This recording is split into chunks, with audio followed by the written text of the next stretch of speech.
Matayo kadusomera hano muri Matayo ibice 24 uwihuse usomera 23 ibice 24 nasoma ku murongo Matayo ngeze muri Luka Matayo 24 umurongo wa 23 Ungereza 25 wahageze nafasha somere hanyuma nanjye naza gusoma hano muri Nehemiya Yesu Kristo aranditswe ngo icyo gihe umuntu nababwira ati dore Kristo ari hano n'undi ati ari hano ntimuzabyemere kuko abita Kristo n'abahanuzi b'ibinyoma bazaduka bagakora ibimenyetso bikomeye n'ibitangaza kugira ngo babone uko bayobya n'intore niba bishoboka. Amen. Dore bibabwiye bitaraba. Amen. Uwo ni Yesu bivuze ayo majambo na ya Yesu. Reka dusome hano muri Nehemiya reka dusome hano muri Nehemiya ibice 4 umurongo wa 8. Nehemiya aravuze ngo nitegereje ndahaguruka mbwira abantu b'imfura n'abatware n'abandi bantu bose ntimubatiye mwibuke Uwiteka umwami ukomeye uteye ubwoba murwanire bene wanyu abahungu n'abakobwa banyu n'abagore banyu n'ingo zanyu mu byo bamera. Ijambo se ko bisa naho bidahuye muraza kubyumva mute mwebwe muri kubyumva mute buriye Imana ishimwe rero ngambiriye kubabwira ngo mwongere mube maso murwanire bene data cyangwa se bene wacu bari gupfa. Narivuze ngo bene data mwebwe mugize ishurirwa ryo kumenya neza ukuri mukaba mwahaguruka mukaza tugafatikanya umurimo wo kwinginga Imana data wa twese kuko muzi yuko Imana yacu ikomeye.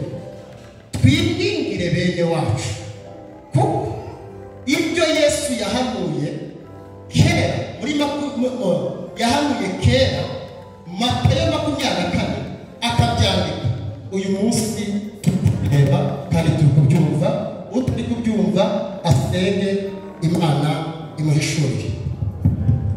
Ageze 23 akago icyo gihe urumva ko yabivugaga we akiri mu kindi gihe ariko avuga ikindi gihe kizabaho. Aravuga ngo icyo gihe ndababwira nti dore Kristo 23 aravuga ngo icyo gihe umuntu nababwira ati dore Kristo ari hano undi akababwira ngo ari hano ntimuzabyemere.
Paulo yarabihanuye aravuga ngo muri iyo minsi wahazaduka abahanuzi b'ibinyoma benshi bazigisha ku buryo bwinshi n'uburyo butandukanye. Sinzi impamvu Yesu azanye ijambo uyu munsi ni umunsi wo gusenga umunsi w'amasengesho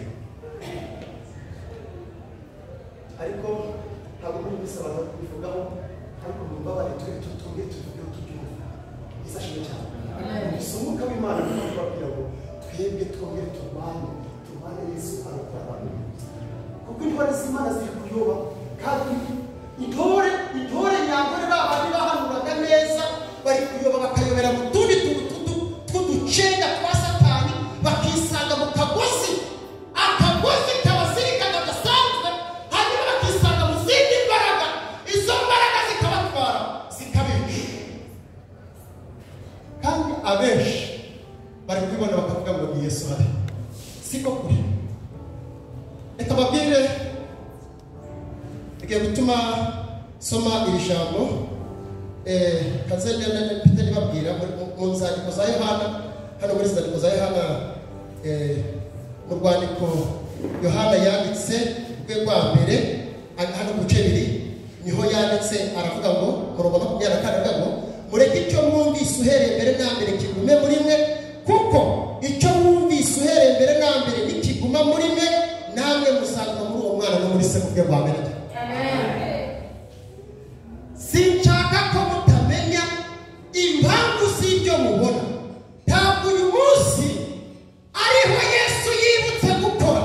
Yesu uhereye kuva kera aracyari wa wundi kugeza n'uyu munsi ni wa wundi. Aracyakora imirimo n'ibitangaza, aracyakiza indwara, aracyabohora. Ariko umwami Yesu yanejeje abantu, abanezeza mu mwuka wera. Izo mbaraga z'umwuka wera yazitegekeye kugira ngo zibohore imitima n'imibiri. Imana ishimwe cyane. Hanyuma icyo wumvise rero gituma muri wowe ntawe ukubwira ngo nimuze ngo dore Yesu ari hano. Mureke mbabwire abenshi barayobye kandi bari kujya mu bintu batigeze bamenya. Ese umwuka wera yadukoze isoni? Oya, ahubwo aduhesha icyubahiro. Imana idufashe cyane. Umwuka wera ntabwo akoze isoni. Imana idufashe cyane. Igihe rero Yesu yavugaga aya magambo hano muri Matayo yabwiraga intumwa arazibwira ati mbabwire mu bihe bizaza ibihe bizagorana hazaduka imbaraga zidasanzwe. Bibira nubuze mu gisoma icyo gice cyose kugira ngo azakora ibimenyetso n'ibitangaza ngo hanyuma ngo nibishoboka ngo n'inyenyeri n'ijya hano hejuru mu kirere ngo azamurwa n'inyenyeri. Inyenyeri ni abantu mbese babandi bera ni babandi batura ngo azakora bitangaje ngo n'inyenyeri ku byazana. Imana idufashe cyane. Ariko arababwira ngo ntimuzabitaba kuko mwebwe mwamenye uko ngewe nkora. Ntimuzabitabe ngo mubakurikire. Reka mbabwire abantu bari kuyoba bene data bakisanga ahantu habi kandi mu buryo bwo kubabohora bikaba bigoranye cyane. Nehemiya rero yitegereje yaravuze ngo bene data murebe uburyo abantu bacu bameze nabi kandi mwamenye yuko Imana dukorera ari Imana ikomeye ifite imbaraga. Haravuga ati rero nimuze turebe uburyo twababohora, tubohora abagore bacu, abakobwa bacu n'abahungu bacu muri izi ngoyi Satani yabashizemo. Hari iminsi rero abantu bari kuyoba ndababwira ngo muzabe ahantu hatari ijambo ry'Imana ngiri muzabe. Nimuze gufata ibitangaza. Nimuze gufata ibitangaza. Ninde utegeka Imana gukora igitangaza? Ninde utegeka Imana gukora igitangaza?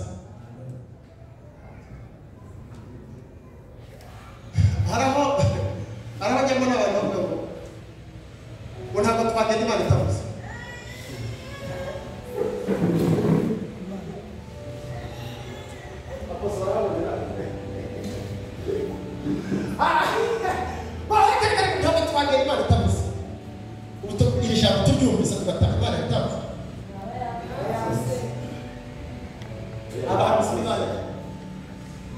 iyi Mana ni iyi. Iyi Mana ni iyihe nshuti z'umusaraba? Iyi Mana ni iyihe? Imana ntabwo ari telekomande ukoraho ngo ivuge. Imana tuyitegeka uburyo ivugamo, ifite uko yavuga. Yavugira mu giti, wanyura hano iyi ntebe winyuzeho ikavugana nawe kandi unyuze muri iyi ntebe. Imana ifite uburyo bwose. Iyo ikubwiye ngo mfite inzira zanjye ziruta izo mutekereza, wumva ko ari inzira zo gukora. Ni inzira zose Imana ihawe ijya ku bantu bayo. Yesu ashimwe cyane. Uravana utegereje ko Imana ivugana nawe. Yavuganye nawe ikintu gikomeye. Yakubwiye ngo wiyoba ijambo ryanjye, hanyuma urigumemo urigenderemo. Njyewe gitangaza cyane nakoze bwa mbere ni ijambo Imana yavuze mu isi ikaba. Amen. Imana utegereje kuvuga ngo zome. Iyo bishatse irabikora, itabishaka njyewe nigeze nanyibaza ntabwo irasubira, ariko ndacyana kuyibaza. Ntabwo ari itegeko ngo umuhanuzi bahora hano. Kamabwira Elisa umunsi wa mwana apfa yahanuye wa mugore w'umushinyabukazi. Wa mugore Kambabazi yamubwiye ngo ko Gehazi yabonye amafarashi aza kuruka. Hagati ariko mbonye amafarashi aza yiruka, hanyuma aramubwira ati urabona ngo isabunda babandi batuze ngo Elisa asohotse yitegereje barabona ni wa mugore barabona ari kunavuga Imana yiyumvisha umwana yapfuye amaze gupfa. Imana irishane Elisa antagaruye umwana aravuga, ariko ahageze ntabwo byari bivuze ngo Imana ngo nubwo itavuze ko umwana yapfuye, ntabwo byari bisobanuye ko Imana itari kugendana na Elisa kugenda ikora igitangaza. Elisa aravuga ati ntagerege gukora umurimo wa data kuko uyu mugore yababaye. Ariko iyo Elisa agira igereko y'uko umwana yapfuye, umugore ntiyagombaga kwirirwaho. Nayo mpamvu rero Imana ntabwo yitegeka inzira iri bunyuremo. Kandi uyu mugore nubwo yaje ajya kumubwira ati ye mukozi w'Imana, nta telefone zabagaho, ariko ati mukozi w'Imana wa mwana wampanuriye yapfuye. Basi muri bamwe nagize inshuti, nabonye nk'inshuti nziza, narakubonye ngwino basi cyo gushimira umwana we. Ariko yaramuze n'Imana, atekereza mu kwizera ati Imana yamunyujije mu mwana akamuza, ibasha no kumukora amakaso. Vuga ngo amena cyane. Rero mwitekereza ko igitangaza uzakibona ari uko umuntu agize gutya agahengama gutya ukibuka imbaraga z'Imana ko tutarakoresha bamfanye mu cyusa.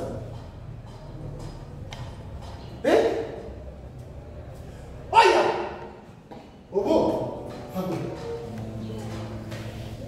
zakora uzakushira amaguru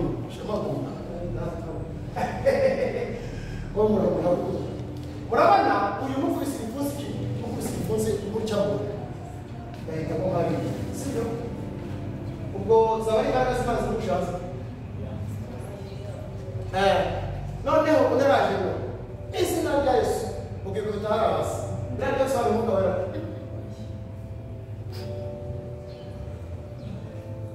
simpakanye yuko abadayimoni ategeka wasenze.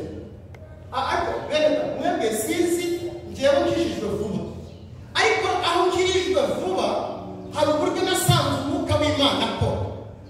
Reka mbabwire, Yesu niwe wahanganaga n'abadayimoni, agahagarara akabaza dayimoni akivogera aha abadayimoni akavuga ati ngo data abo ni abadayimoni kuca bavuganye na Yesu babandi yasanze muri wa mwana wari umwirimbi. Nibo bavuga ati ngo duhuriye he mwana w'Imana. Bamaze kubaza icyo uno se ugiye kutwica urupfu n'agashinyaguro ngo tubabarire udufashe utwirukane tumusohokemo tugere tujye muri iyi ariko ntabwo yagiranye na Petero ati nimugende kuko yari azi aho agiye kujya. Imana ifite imbaraga. Twebwe twirukana abadayimoni, ntabwo abadayimoni tubirukana twihembeka, ntabwo tubirukanisha akaganza, turasenga. Niba Imana ni ukuri simbabeshya, na n'uyu munsi ndacyabihamya. Imana yadukoresheje ibitangaza ukuntu tubona byagiye biba, ariko ntabwo Imana ari gatuni, ntabwo ari telekoma. Uriya mugabo adakoze kuri sente ntabwo yavuga. Nabonye abadayimoni tubasengera kuva saa 12 agasonga saa ngapi? Agasonga na saa 3. Abadayimoni batera uburagi tugasenga Imana tugahera saa ngapi? Saa 12. Imana ikora ibitangaza na saa 9.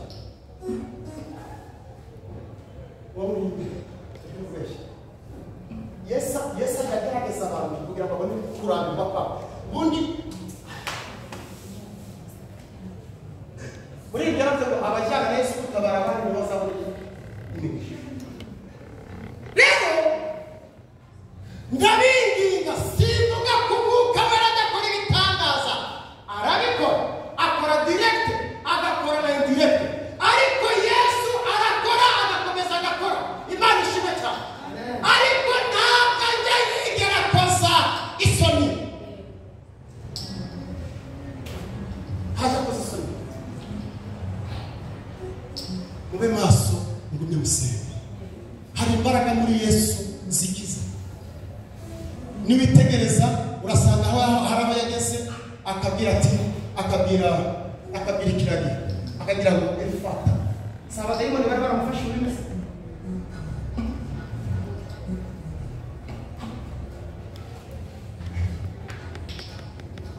Ninde wababwiye Yesu yabwiye abigishwa bake ati uzarambika ibiganza ku barwayi bagite bakire. Uzagenzura ibitangaza Yesu yakoze. Umudayimoni wasohotse, umudayimoni nabonye ukoze isoni wavuye. Ni nayo mpamvu abantu bose uzibaze cyakora nubona uwo muntu arwara yasaza arwara ibicuri, n'ubundi abadayimoni bajya kuvamo azikubita hasi. Ariko ntabwo umudayimoni bikubise hasi, abadayimoni bikubise ibintu bikubona barabashuka, barababeshya. Yesu mu gitangaza yakoze, umuntu akikubita hasi, ni wa wundi warigishwa arwaye igicuri, n'ubundi Yesu agiye kumukiza. Muri bubita nyirabuye udakurusha ngo abadayimoni ngo umwana wanjye arwaye igicuri, badabona baramukubita hasi ngo biragaragara.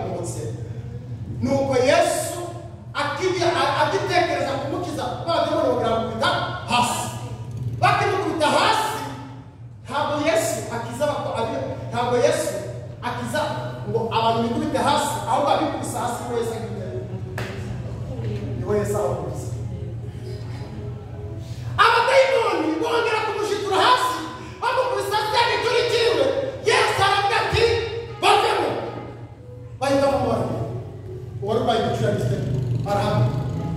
Hanyuma ninde bababesha ko abadayimoni bava mu mugambi wo kubisa hasi?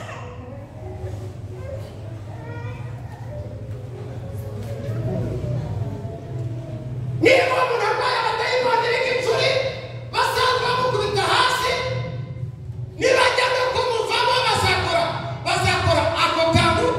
Ariko umuntu muzima usanzwe ugenda ngo nijya kugukiza ngo nyagira ngo shit, hanyuma kubite hasi ngo uravamo.